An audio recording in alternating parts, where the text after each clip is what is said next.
Hello, hello. This is Courtney Sanders with Think and Grow Chick, and welcome to the first podcast of the new year, 2017. What up, right? Whoop, whoop. I don't know about you, but I'm extremely excited, if you can't tell. Personally, January and New Year's is my favorite season of the year outside of my birthday, because my birthday is in July. It's kind of hard to beat, that summertime feeling, but, outside of that, I love New Year's. I love setting goals, resolutions, the fresh start, reflecting on the year I had, and just getting really excited about the year that is to come. So I hope that is the case for you. I hope you had a fantastic holiday season. I hope you had an amazing Christmas. And more importantly, I hope you had an amazing 2016, right?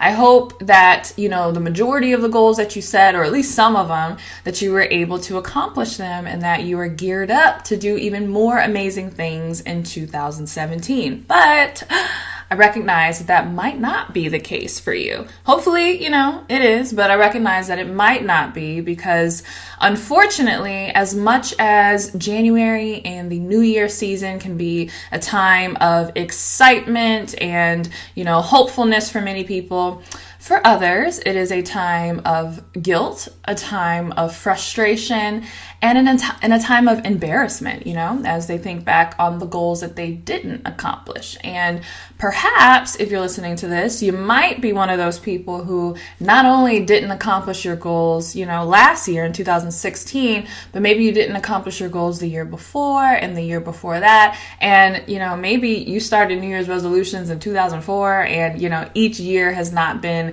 a year that you have been really proud of. So that's an extreme example. I hope since 2004, I don't know why I came up with that, you've had some accomplishment that you can be excited about. But if not, then fear not. And this is not, judgment or picking on anybody. I just say that because I know how that feels.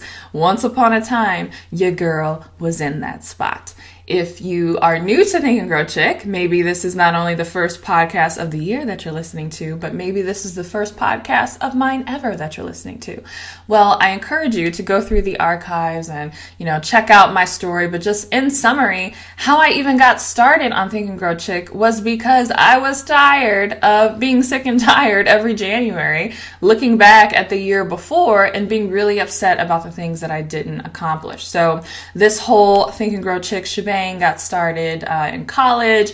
I was in a bunch of credit card debt. I was failing out of school. I was doing horrible on this business idea that I had tried to launch. Everything was just all bad. I wasn't even that healthy.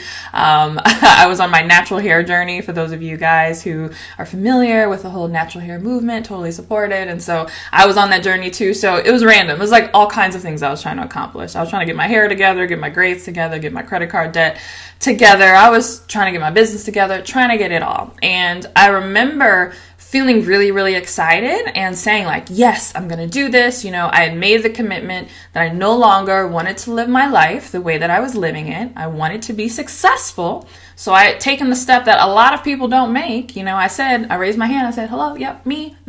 I'm ready for success. Yep, let me read all of the books. Let me read all of the blogs and listen to all of the podcasts and watch all the YouTube videos. I want all the tips, right? So I listened to all the tips. And I started on the journey of applying them to my life. And so that's how Think and Grow Chick was born. Now, there's a whole other story that goes with that, and specifically, how I was introduced to certain personal development books and all of that. Again, check out the archives or check out my website if you want to get that whole story. But that's what Think and Grow Chick was about. It was not intended to be a business. It was not intended to be, a women's empowerment brand or a resource for anybody else, honestly. I started it selfishly because I knew that I could no longer live my life the way that I was living it. I knew that I had big goals that I wanted to accomplish. And so I figured if I put it out for the world to see, that maybe I could get 10 readers. Literally, that was the number I had in my head. Maybe I can get 10 readers and maybe they could hold me accountable. So Think and Grow Chick, in short, started as a diary of my own goals. And if you look at me now, oh, Courtney, last year, you got to speak at the White House and you quit your job and you did all these amazing things. The proof is right there on the website. I leave all of my old blog posts up Every blog post that I've ever written is available for you to read. So I encourage you to go check out 2009, 2010, 2011. You'll see where I was writing saying, I want to pay this much off in debt. I want to get these grades. I want to save this much money. And you'll also see me come back the following year, right? And say, I accomplished this, but I didn't accomplish that. And actually the majority of the goals that I didn't accomplish. And I was supposed to be the Think and Grow chick, right? I created the website and I was very transparent and I was putting my goals out there, and I started to get really disturbed that year after year, I was accomplishing some things, or I was accomplishing things halfway, but I wasn't accomplishing them all the way. And again, I really encourage you to go on my website, just, search goals in the search box and look at some of the old ones from like 2013, 2012, 2011, because I have been online since 2009, for people who are brand new. And you'll see that I was that person that had a reoccurring pattern of not achieving the things that I wanted. But the crazy thing was I wasn't achieving the things that I wanted, even though I had all the tips. Remember, I started the website because I was voraciously reading all of these personal development books and watching TED Talks and, trying to get all of the tips about success. And I was trying to apply them to my life, but they didn't seem like they were sticking. And so, lack of self-discipline was a part, and I have podcasts on self-discipline. I have a best-selling program, a 21-day self-discipline challenge, so I won't dig into that here. You can check out those other resources if that is of interest to you. But there was something else at play. And so as I was thinking about what I wanted to do, not only for myself personally in 2017, but the kind of content and resources that I wanted to provide all of you for 2017, I really started thinking, how can we tackle this issue, right?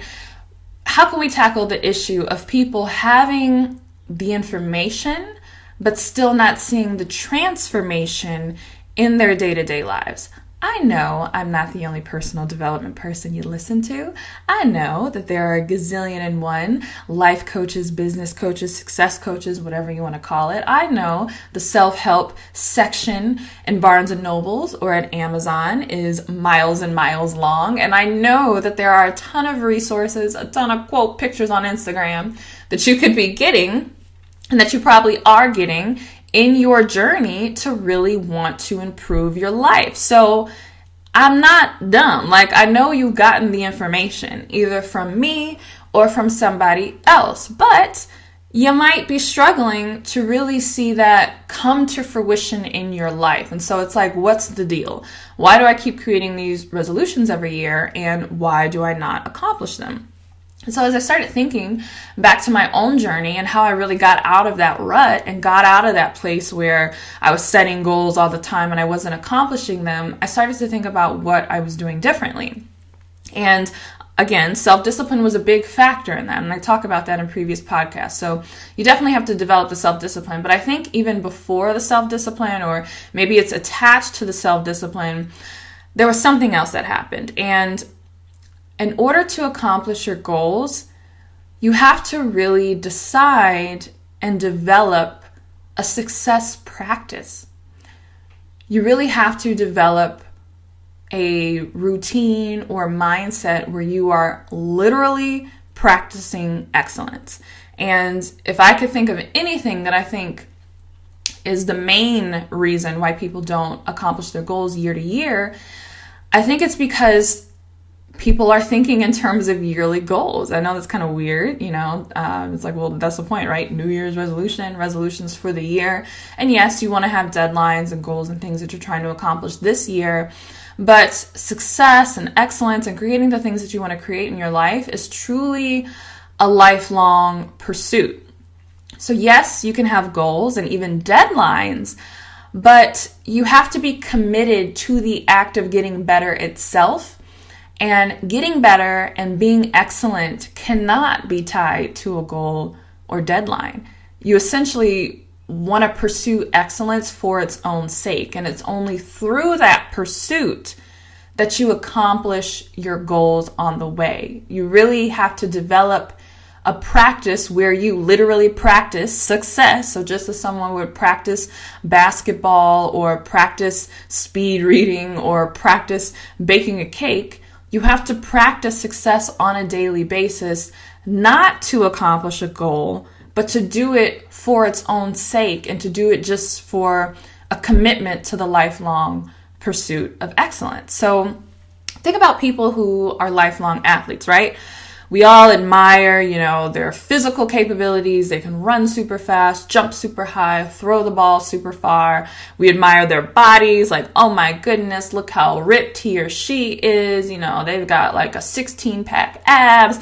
Girl, look at them thighs. She is set, right? We're like, they're amazing looking. They're amazing in what they accomplish. But athletes don't do what they do to look good, because there are easier ways to look good, and to be a championship athlete, that's very hard. So they don't do it to look good, and they don't even necessarily do it to be healthy per se. Like, I'm sure that's a part of their goals, but they do what they do in terms of their sport and their athleticism because they want to push their physical limits, and they simply want to be the best in their sport. They just want to get better, And so on the way to trying to master their sport, they pick up all those other admirable qualities that we all go goo goo gaga over, right? So the 6-pack abs and the ability to run super fast, they pick all that up on the way to pursuing excellence and pursuing mastery over the habits required for their sport.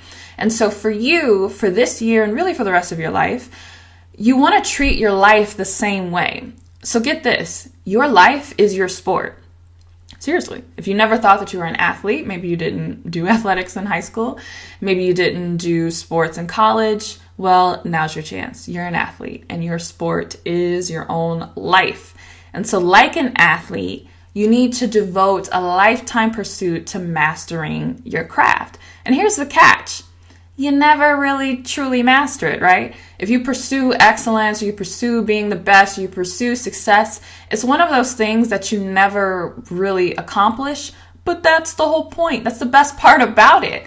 You will forever have something to aspire to. And so as long as you keep aspiring to greater and greater levels of excellence, and you do it purely out of commitment to mastering your sport, which is your life, so to mastering your life, you will then achieve amazing things along the way. So many people can't accomplish their goals because they don't have a practice of pursuing excellence. So in order to achieve those things, it requires excellence, and they don't know how to be excellent because they've never practiced it before. And so if you practice excellence outside of a specific goal or a deadline, you then develop the characteristics and attributes necessary in order to achieve the very goal that you sought out to achieve in the first place.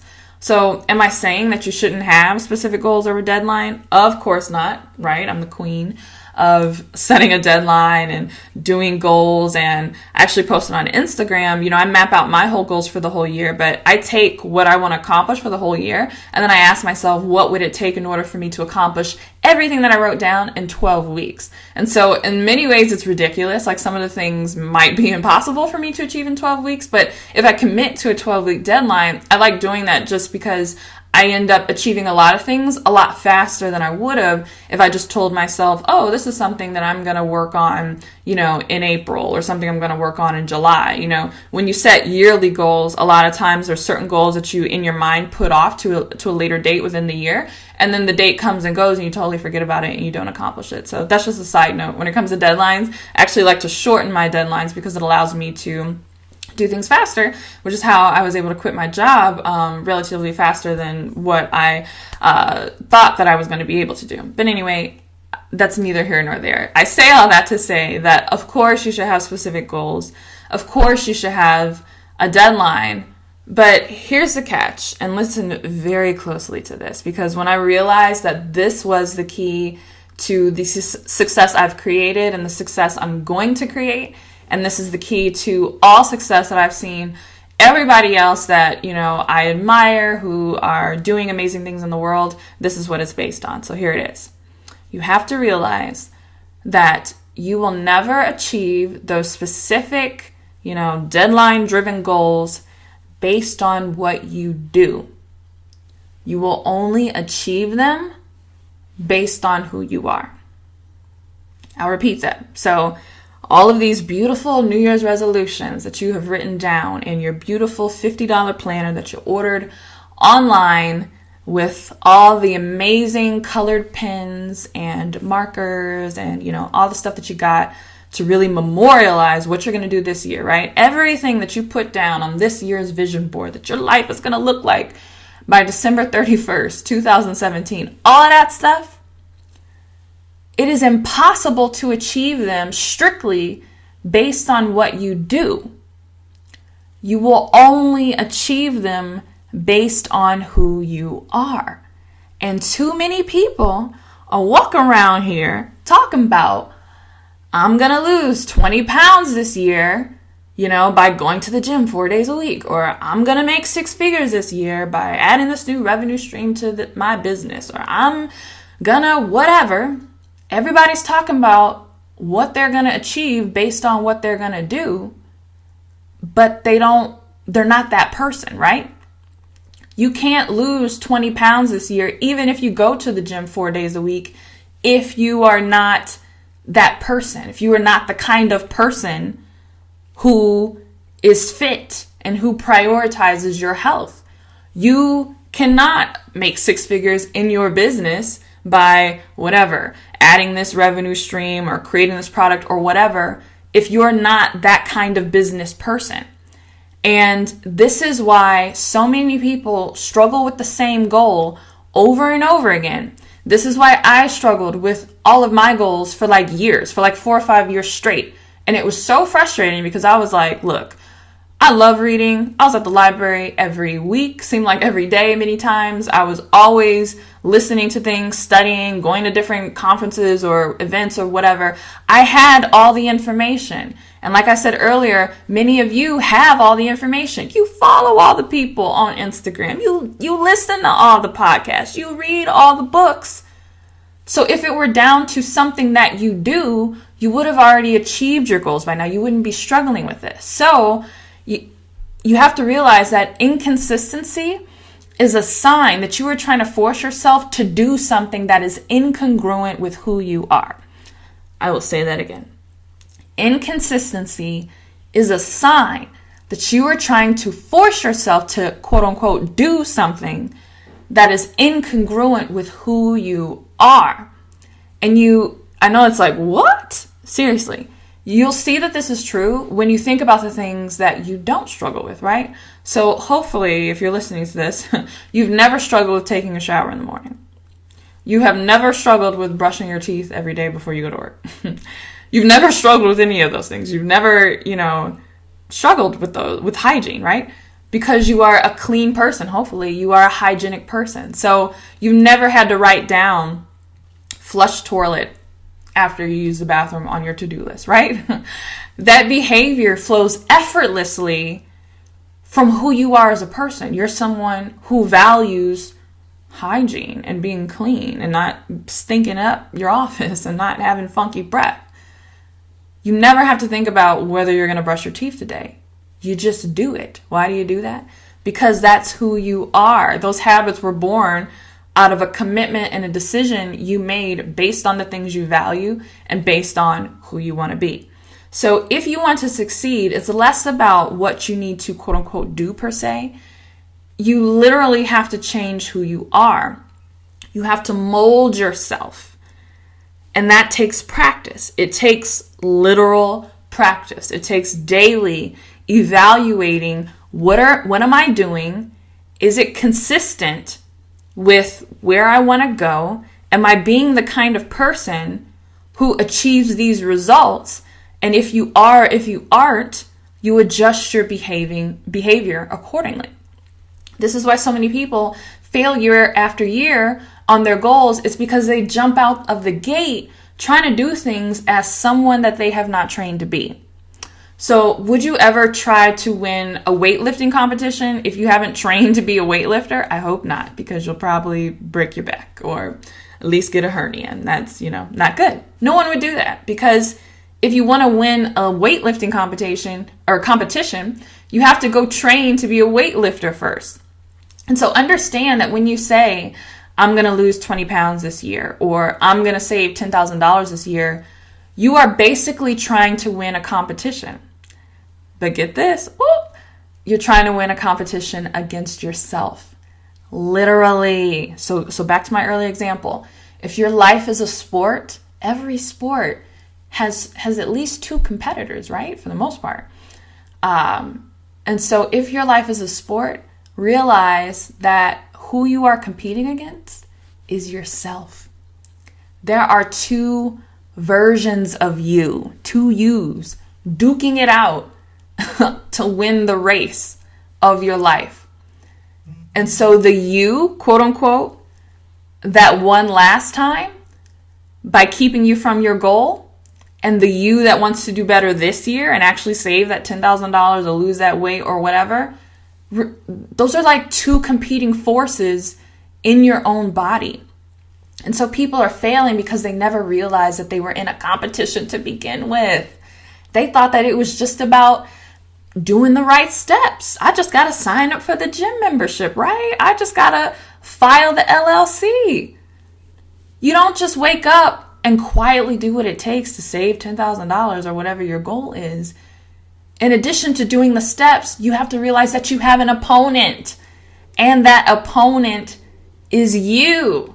And so you have to beat you. There is a version of you that is winning right now. Whatever you have in your life right now is because there is a part of you that is beating the other part of you in terms of what you want to create. One of you, part of you wants to create $10,000 saved in your bank account so that you can put a down payment on your house. And part of you wants to ball out the mall every time you see a really cute dress. You are in a competition. You are an athlete. Your sport is your life. And there are two versions of you trying to win this thing. And you have been losing because you didn't realize that you were in a competition to begin with.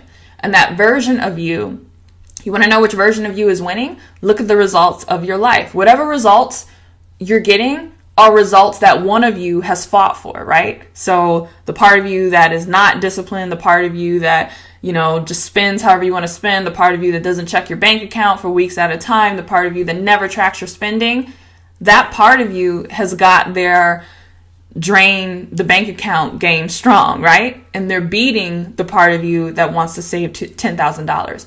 You have an opponent. And so this is where we get to changing who you are.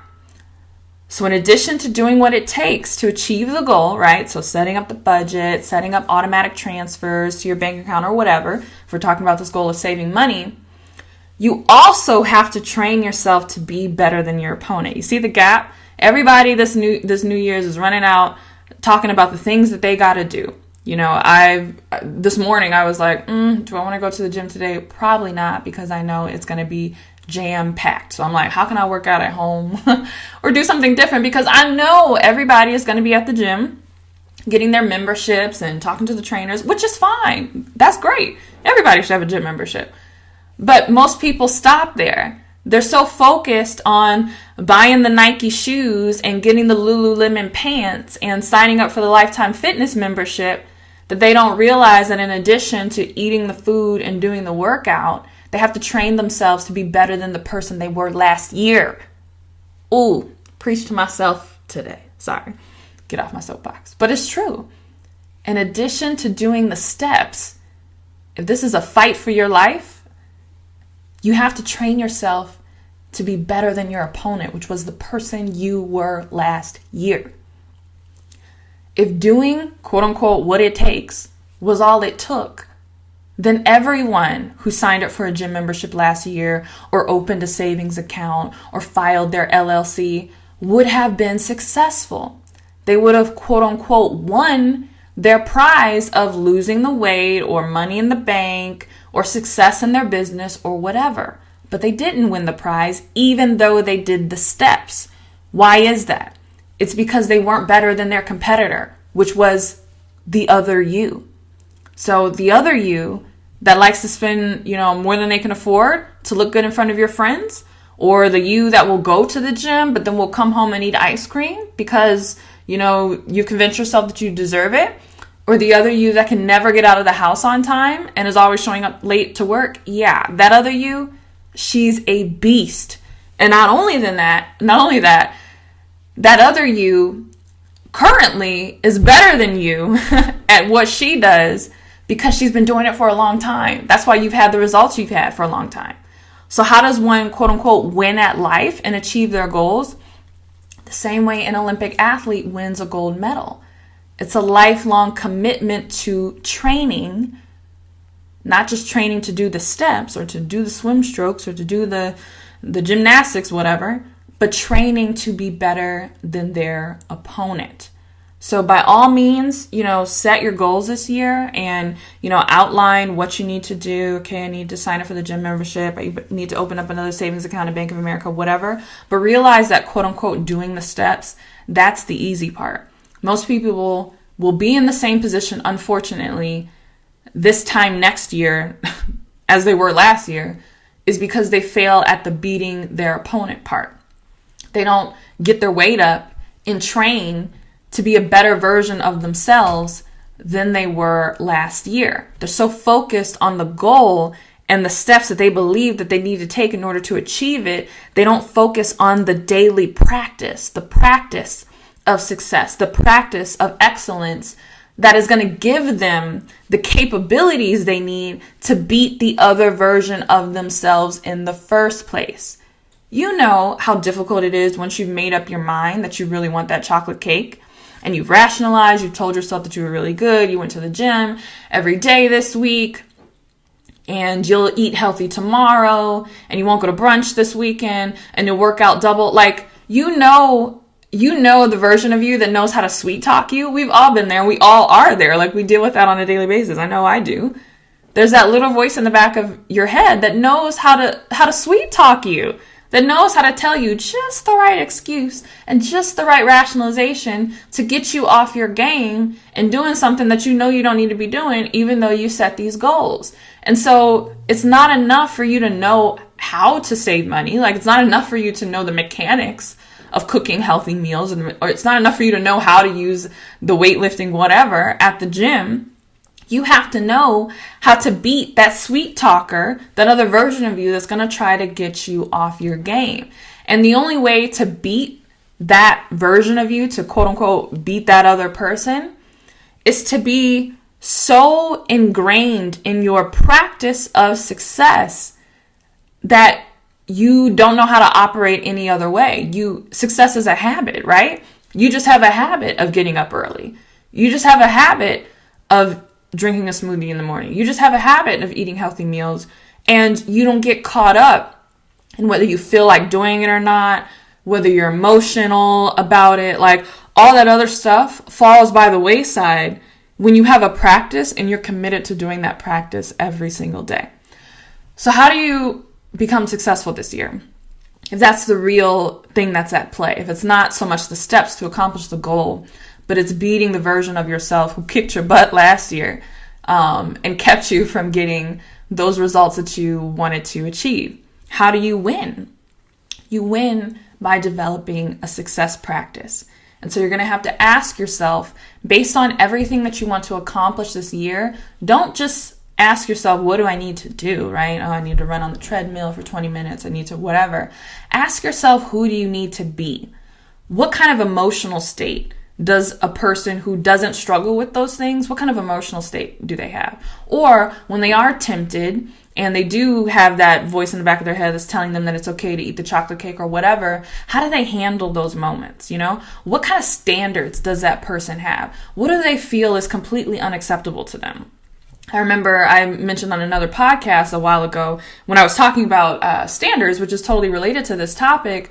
I remember watching, I think the movie is called Food Inc. in college. I had a roommate who was like a super health nut, and I thought she was like weird, and she was always like shopping at like Whole Foods and buying these like kimchi and like stuff I'd never even heard of, and making weird soups, and I was like, what the heck is she eating? And I was just going to like regular grocery stores, just buying whatever, and I was eating at the McDonald's, across the street on campus or whatever. And one day, she kept raving about this documentary, Food Inc. And so one day I finally sat down and watched it. And it jacked my whole life up. Like, I was like, oh my goodness, this is what they're doing to our food. These are the consequences, whatever. And so in an instant, I changed. I became a person who no longer ate those kinds of foods. Like before I even went grocery shopping, before I even did a meal plan, in that moment, once I had that information, I was a different person. I could no longer, under any circumstances, eat that kind of food. And I think since that moment, I mean, I have never eaten at McDonald's. I think maybe there was once like a few years ago where I got like oatmeal because it was the only thing around. But I mean, I do not eat fast food like that. And I have not stepped foot in McDonald's. I just don't eat there. And it's not even tempting to me. Like I don't even have to say to myself, Courtney, you know, you're going to drive past McDonald's today. Like, you know, don't eat that food. Don't do it. It's not a struggle because I'm the kind of person that doesn't eat there. It's just like, I don't even desire it. It's disgusting to me. And so for you, think about all your goals and not just the kind of steps that you need to take, but ask yourself, what kind of person do I need to be? What kind of attitude do I have towards anything that is less than this? You know, if I need to run a successful business and I've been struggling for years with coming home after work and actually focusing on my goals because I tell myself, oh, I deserve to spend an hour watching Scandal or to spend an hour on Netflix or goofing around or talking to my mom on the phone or whatever. And it seems like every day I come home from work and I get into this pattern of putzing around and not doing what I need to do. And then I look up and it's 11 o'clock and I got to go to bed and get ready the next day. And I didn't do any work on my business. And so I want to be the kind of person who works on my business after work. What kind of person do you need to be? How do you view this idea of sitting down and watching TV? To me, I'm like, ain't nobody got time for that. And I got nothing against TV, but that's not even like fun to me. Like I get restless if I just sit down and watching TV. I'm like, there's things I could be building, creating. Like I don't find it enjoyable.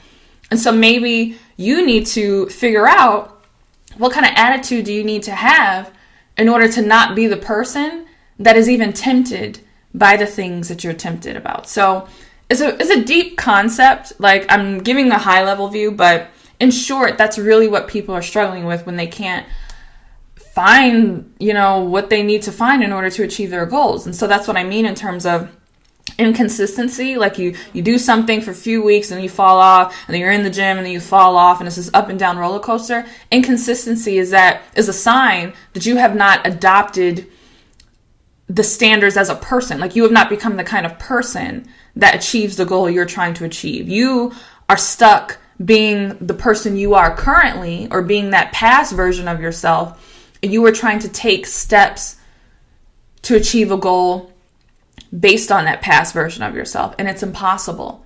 You can't be somebody who loves Cheetos and McDonald's and doesn't really like green vegetables and doesn't really care about drinking water and doesn't like water because it tastes like nothing. And I've heard people say that, I don't like water, it don't taste like nothing. Like, you know, you can't be that kind of person and then tell yourself, oh, but I'm going to go to the gym 5 days a week and I'm going to eat healthy. Because even though you might be able to force yourself using willpower for a time to like, oh, I'm going to make it. And you're like forcing yourself to do it. Eventually, that other part of you, well, really the core part of you, who you are, like for real, you know you really like that kind of food. You ain't a healthy eater.